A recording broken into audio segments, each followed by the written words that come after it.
안녕하십니까. 공진서입니다. 정치사상사 1 수강생 여러분들을 환영합니다. 코로나19라고 하는 초유의 사건 때문에 우리가 이렇게 개강 첫 주, 둘째 주까지 일단 온라인으로 강의를 진행하게 됐습니다. 혹시 모르죠. 또 사태가 더 나빠지면 이번 학기 내내 얼굴을 직접 보지 못할 수도 있겠지만 아무튼 이런 상황에서 저도 강의 준비하는 게 쉽지 않고 여러분들도 집안에서 또는 어딘가에서 남들과 분리돼서 이렇게 수업을 듣는 것이 쉽지는 않을 것입니다. 그러나 아무튼 주어진 조건 속에서 우리 한번 최선을 다해서 알찬 시간을 만들어 보면 좋겠습니다. 정치 사상사는 제가 한 몇 해 전부터 1년 단위로 수업을 진행하고 있는데요. 정치사상사 1, 2 이런 식으로 해서 어떨 때는 통사를 강의도 했습니다. 그러니까 고대부터 시작해서 현대까지 1년 동안 쭉 강의를 하기도 했고 또 어떤 때는 고대를 대표할 만한 어떤 텍스트를 선정해서 함께 읽고 또 2학기에는 근현대를 대표할 만한 또 텍스트 하나를 선정해서 함께 읽기도 했습니다. 여러 가지 방식으로 이제 수업을 진행했었는데 또 어떨 때는 토론으로 수업을 진행한 적도 있습니다. 아예 이제 2인 1조로 학생들이 앞에 나와서 어떤 주제를 가지고서 토론을 하는 거죠. 형식을 갖춘 토론이었습니다. 그런데 이제 만족도가 높은 때도 있는데 그걸 부담스러워하는 학생들이 신청을 하지 않아서 폐강이 되는 경우도 있었고요. 그래서 아무튼 해마다 어떤 형식으로 여러분들에게 정치 사상이라고 하는 것을 가르칠까 고민을 많이 하고 있는데요. 이번 학기에는 텍스트 하나를 함께 읽으려고 합니다. 텍스트가 무엇인지는 조금 이따가 소개를 할까요? 아니요. 바로 소개를 하겠습니다. 이번 학기에 우리가 함께 읽을 텍스트는 이것입니다.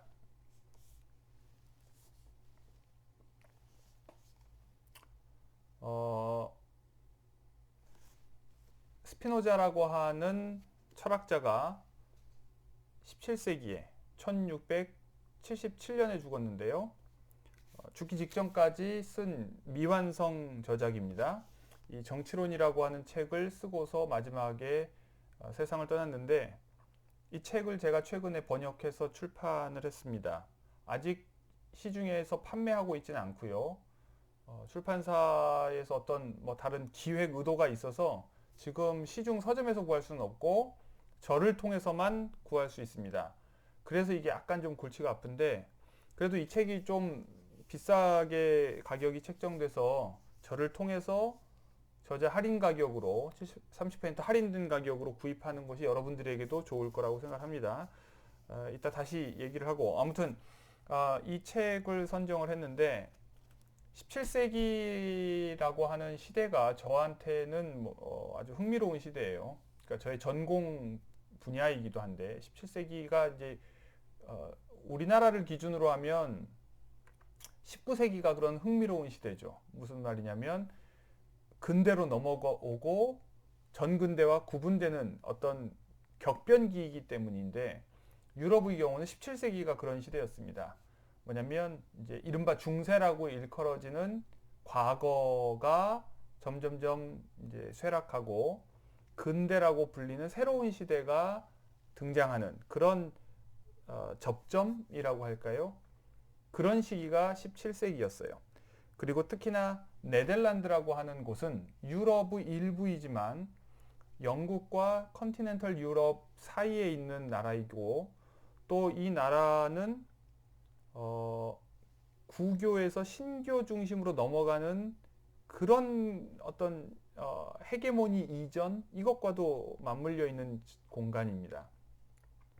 그리고 네덜란드는 당시에 상업 제국이었어요.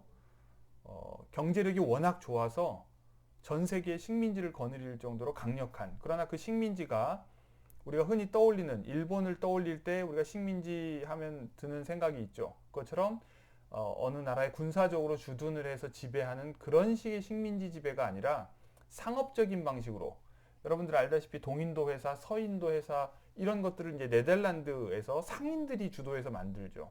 그러니까 물론 이제 그 상인들이 동인도 회사, 서인도 회사를 운영하는 뒤에는 이제 정부가 있지만 바로 그런 식으로 상업적 제국을 발전시킨 그런 나라였습니다. 그 나라에서 유대인으로서 이민자 2세대인데요. 유대인으로서 이민 와서 네덜란드에 정착해서 살면서 정치에 관한 이야기를 했다. 이거 굉장히 재밌는 일이죠. 여러 가지 얘기가 담겨 있습니다. 그러나 무엇보다도 재미있는 것은 정치 일반에 관한 스피노자의 통찰이 담겨 있기도 하고 더 나아가서 이른바 헌법 초안이라고도 할 수 있겠는데요. 그런데 이 헌법도 어느 특정 국가에만 해당하는 헌법이 아니라 어느 국가에도 다 적용될 수 있도록 범용 헌법을 만듭니다. 무슨 말인지는 이제 우리가 수업 시간에 차차 읽으면서 살펴볼 테고요. 그런 아주 흥미로운 내용이 담겨 있는 책이어서 이번 학기에 함께 읽어보려고 합니다. 그렇게 두껍진 않습니다. 책은 좀 두껍게 나왔는데 그것은 놀라지 마세요. 라틴어 한국어 대역본이기 때문에 약간 두꺼워졌고요. 사실은 상당히 얇은 글입니다. 얇다고 해서 내용이 빈약한 것은 아니고 내용은 굉장히 풍성하고 충실한데 그 내용을 말하자면 압축되어 있는 내용을 이렇게 다시 언집해야죠. 풀어내서 수업을 통해서 살펴볼 겁니다. 이 수업을 통해서 제가 여러분들에게 알려드리려고 하는 것은 정치에 대한 성찰적 이해 방식, 그러니까 뭐냐면 저널리즘이나 일반 시민들이 정치를 이해하는 방식은 즉각적이죠.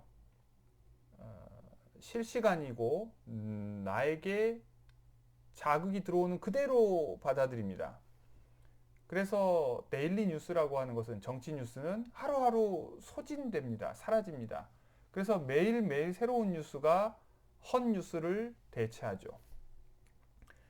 그리고 이런 일에 종사하는 사람들은 사실은 한 번 곱씹어볼 여유가 없습니다. 생각을 깊이 해볼 수도 없고 어떤 뭐랄까요, 역사의 시험대, 시간이라고 하는 시험대를 지나서 살아남을 만한 어떤 내용을 제시하지 못합니다. 그러나 이제 철학자들은 바로 그런 똑같은 소재를 다루더라도 그 소재를 성찰적으로 다루죠. 성찰적이라는 말은 reflexive하다는 말은 우리 자신을 우리는 우리가 관찰자라고 생각을 하지만 다시 우리 자신을 관찰 대상으로 간주하고 마치 유체 이탈인 것처럼 바깥의 시각으로 나를 보는 겁니다. 나와 내가 속한 사회와 우리와 우리의 생각을 다루는 거죠. 이런 게 바로 reflexive하다는 겁니다. 이런 성찰적인 이해는 오랜 시간이 필요하고 또 토론이 필요하고 그리고 기록돼서 또 그 기록된 것을 누군가가 읽고 다시 또 곱씹고 거기에 자기 생각을 덧붙여서 누적적으로 형성되어 오는 거죠. 그래서 고대부터 현대까지 이런 지식의 역사라는 것이 있습니다. 정치를 이해한 지식의 역사. 이 스피노자도 그 지식의 역사의 한 복판에 서 있는 사람이고 우리는 그가 남긴 글과 그리고 그 이후의 역사적 전개도 알면서 이 글을 읽는 겁니다. 이런 깊이 있는 지식을 가지고 있을 때 현상으로서의 정치를 보면서도 쉽게 그날그날의 이슈에 함몰되지 않고 좀 더 긴 안목에서 정치를 바라보고 이해하고 더 나아가서 합리적으로 행동할 수 있게 됩니다. 그렇지 않으면 그날그날의 뉴스 속에 빠져서 그날그날의 뉴스가 나에게 주는 자극대로 움직이게 되는 거죠. 그러면 결국 합리적 판단을 하지 못하게 되는데요. 우리가 특히나 국가 운영, 더 나아가서 공동체 운영, 이런 큰 단위의 매우 많은 사람들의 운명이 걸려있는 정치 공동체를 운영하는 데 있어서는 무엇보다도 이런 성찰적 지식이 필요합니다.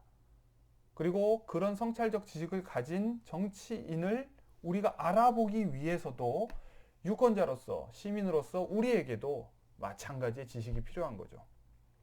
자, 정치 사상이라고 하는 과목은 그런 의미에서 굉장히 중요한 과목입니다. 재미없고 어렵다? 어려운 건 맞습니다. 그러나 재미없다? 그렇지는 않습니다. 왜?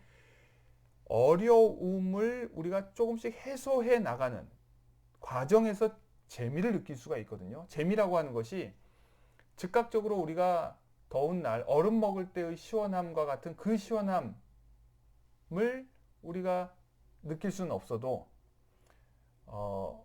우리가 점점 빠져들면서 하나하나 난관을 거쳐서 극복하면서 느끼는 그 재미라고 하는 것, 그 시원함이라고 하는 것이 지식의 세계에는 있다는 거죠. 그것이 그냥 우리가 인포메이션을 수집하는 것과 다릅니다. 우리가 당장 뭔가 궁금해서 스마트폰으로 검색을 하죠. 그렇게 하면 바로바로 뭔가 인포메이션을 얻을 수 있어요.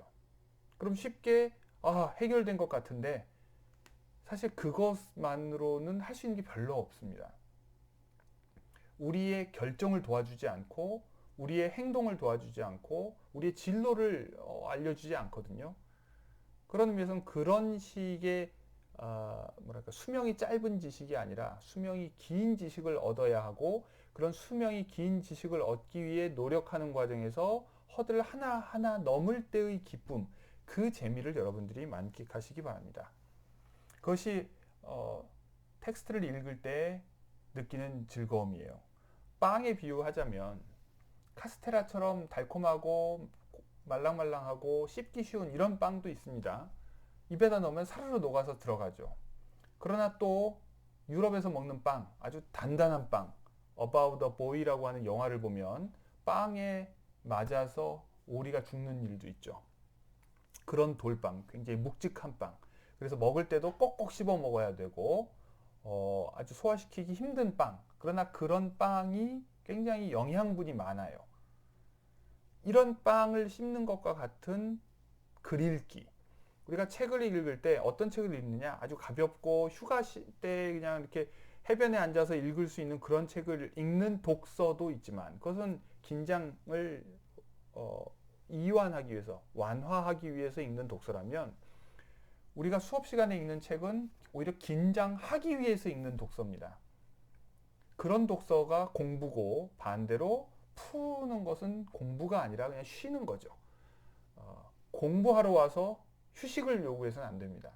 휴식은 정말 방학 때 휴가 가서 즐기는 것이고 학기 중에는 오히려 긴장을 해야 되고 오히려 더 우리의 근육에 무리가 가게 우리 뇌에 어느 정도 과부하가 실리는 것이 당연해야 할 것입니다. 자, 아무튼 겁을 주려고 했던 건 아니고 이번 학기에 그런 공부를 해보자는 얘기고요. 언제 우리가 다시 오프라인으로 만나게 될지는 모르겠지만 어쨌든 온라인 수업 시간은 오프라인 수업 시간과 마찬가지로 진행이 될 겁니다. 이번 학기 블라블라블라블라 이번 학기에는 스피노자의 정치론을 함께 강독하면서 그 전과 그 후의 정치 사상사를 함께 살펴보려고 합니다. 스피노자의 정치 사상은 마키아벨리, 잘 아시죠? 유명한 마키아벨리를 경유해서 고대 그리스와 로마의 정치 사상을 창조적으로 계승하고 동시대의, 즉 17세기의 홉스와 비판적으로 대결하면서 인간과 국가의 자유를 옹호합니다. 이런 스피노자의 정치 사상과 그가 정치론에서 제시한 구체적인 제도들은 이후의 사상과 정치 현실에도 지대한 영향을 끼쳤습니다. 자, 수업 계획서에 다 있는 내용입니다. 딱 한 번의 과제가 있습니다. 기말 과제인데요. 지난 학기에도 제가 존 로크의 통치론을 학생들과 함께 읽고 기말에 과제를 제출하라고 했습니다. 과제는 뭐냐? 함께 읽은 이 책을 가지고서 한 편의 에세이, 아카데믹 에세이를 쓰는 거였는데요. 절반 정도, 절반은 좀 과장되나요? 3분의 1 정도의 학생이 표절을 했습니다. 아예 베꼈어요. 인터넷에서 베껴서 그냥 냈어요.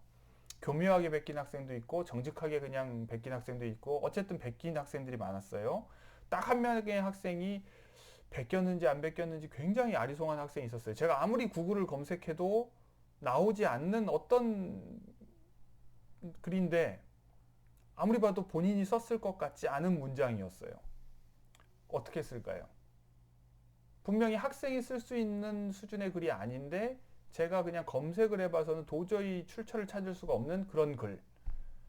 어, 좋은 점수를 주거나 아니면 다른 방법이 있겠죠. 근데 저는 도저히 이 학생이 썼을 거라고 믿을 수가 없어서 F를 줬어요. 본인이 억울하면 찾아오겠거니 해서. 근데 역시나 연락이 없었어요. 본인이 안 썼다는 걸 본인이 가장 잘 아는 거죠. 아무튼 그때 제가 3분의 1은 표절을 했고 3분의 1은 표절은 아닌데 너무 뭐랄까요 그냥 의미 없는 수준 낮은 글을 썼어요.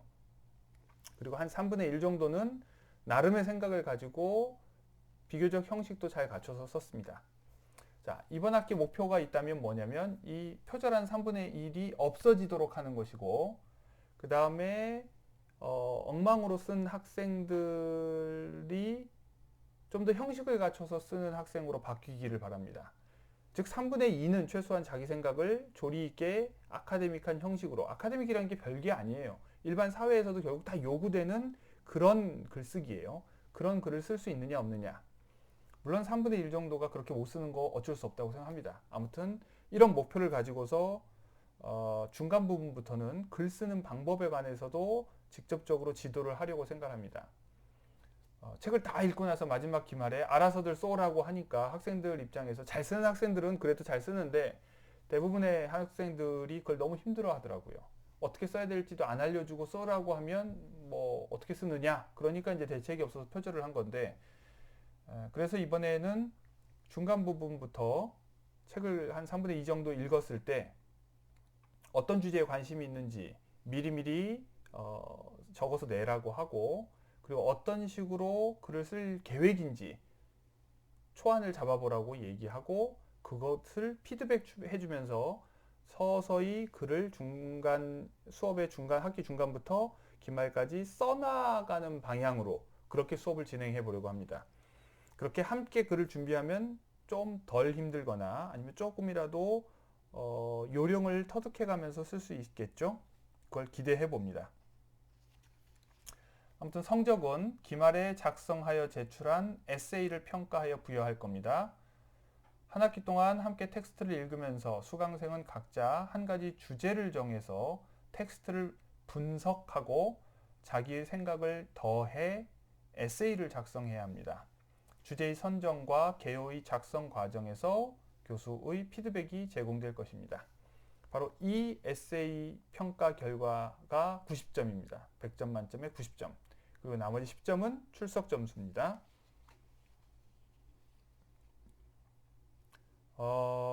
오늘은 지금 수업 소개를 하는 건데요. 그리고 이 책을 우리가 읽을 거라는 것을 알려드리는 건데 이 책을 아까 말씀드렸다시피 시중에서 지금 구할 수가 없습니다. 저를 통해서만 구할 수가 있는데 여러분들이 지금 학교에 나올 수가 없어요. 그래서 조금 걱정이에요. 개별적으로 학교에 산책 삼아서 들어와서 올 수 있는 학생은 사회과학대학 1층에 보면 어떻게 설명을 할까요? 중앙 통로에서 들어오면 오른쪽으로 꺾어지면 있고요. 버스 정류장 내리는 곳에서 들어오다가 그 복지관 전에 있습니다. 사회과학연구원이라는 곳이 있습니다. 1층에. 그 사회과학연구원에 조교가 있습니다. 황소미 양이 조교로 근무하고 있는데요. 그 조교에게 제가 책을 맡겨 놓을 겁니다. 그러면 여러분들은 시간 날 때 와서 개강 후에 그리고 개강 전에라도 그리고 오프라인 수업이 시작된 후에 또는 그 전에라도 언제든지 와서 거기에서 이 책을 구입해 가면 됩니다. 30% 할인된 가격으로 21,000원입니다. 안 받아요. 그러니까 현금 준비해 오시고, 그리고 만약에 오프라인 수업이 30일부터 예상대로 진행이 되면 뭐 다행이고, 그러면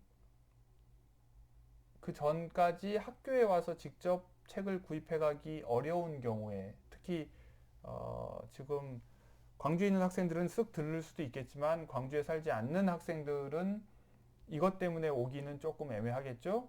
그래서 제가 맨 처음 서론 부분은 텍스트를 PDF 형식으로 지금 자료실에 올렸습니다. 그래서 자료실을 통해서 이 텍스트를 서론, 우리가 이제 수업 시간에 함께 읽을 첫 번째 부분만은 이제 파일로 볼 수 있도록 해놨습니다.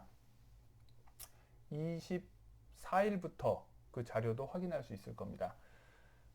그럼 일단 다음 시간과 그 다음 시간은 어떻게 할 거냐면, 제가 지금 뭐 이 책을 읽겠다고 말씀은 드렸는데 이 스피노자가 누군지 전혀 모르는 사람들이 지금 대다수일 거예요. 스피노자 이름은 들어봤는데 그 이름 하면 떠오르는 그 이상한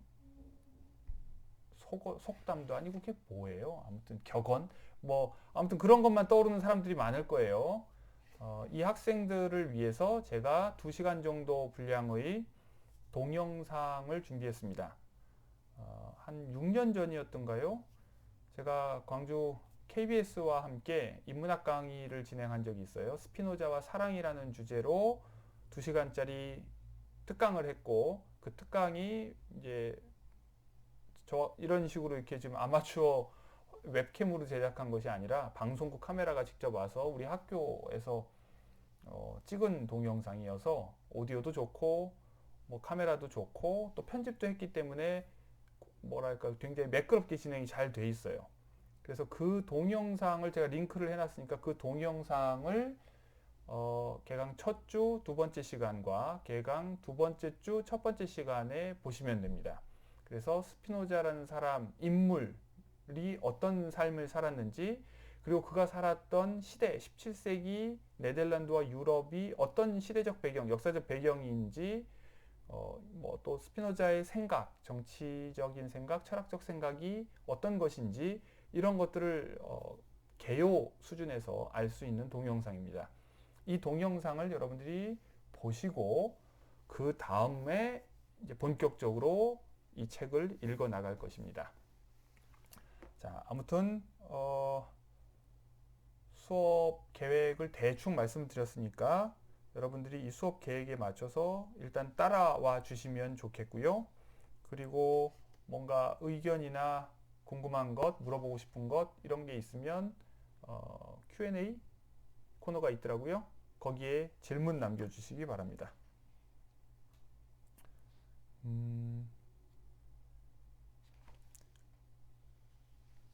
뭐가 궁금하세요? 자, 오늘 뭐 필요한 얘기는 거의 다 한 것 같고요. 제가 제일 싫어하는 거 강조 하나만 하고 가겠습니다. 제가 제일 싫어하는 게 수업 시간에 스마트폰 이용하는 거예요. 스마트폰 이용해서 딴짓하는 거. 그래서 저는 지난 학기까지는 전자출석도 사용하지 않았는데 이번 학기엔 모르겠습니다. 아무튼 수업 시간에 스마트폰 사용하지 않기, 이거 명심해 주시고요. 혹시 이 동영상 강의를 보는 경우에도 동영상 틀어놓고 딴짓하지 않기, 가능하면 집중하고 그다음에 노트 준비하셔서 필기하면서 언제나 메모하고 정리하고 자기 생각도 적고 하는 그 훈련을 하셔야 돼요. 노트 정리 꼭 하시기 바랍니다. 그리고 책을 가지고 다니고 사물함에만 넣어놓고 그 다음에 수업 시간에 앞에 증거물로 펴놓고 그리고 다시 수업 끝나면 사물함에 집어넣고 그냥 집에 갔다가 다시 와서 수업 시간 전에 꺼내서 또 책상에 펴놓고 이러지 마세요. 책은 사물함에 넣어놓으라고 있는 것이 아니라 집에서 읽으라고 있는 겁니다. 언제나 수업 시간 전에 미리 읽고 그리고 수업을 듣고 또 나중에 다시 한번 읽고 이렇게 계속 반복을 해야 됩니다. 명심하세요. 사물함에 책 넣어놓고 다니지 마세요.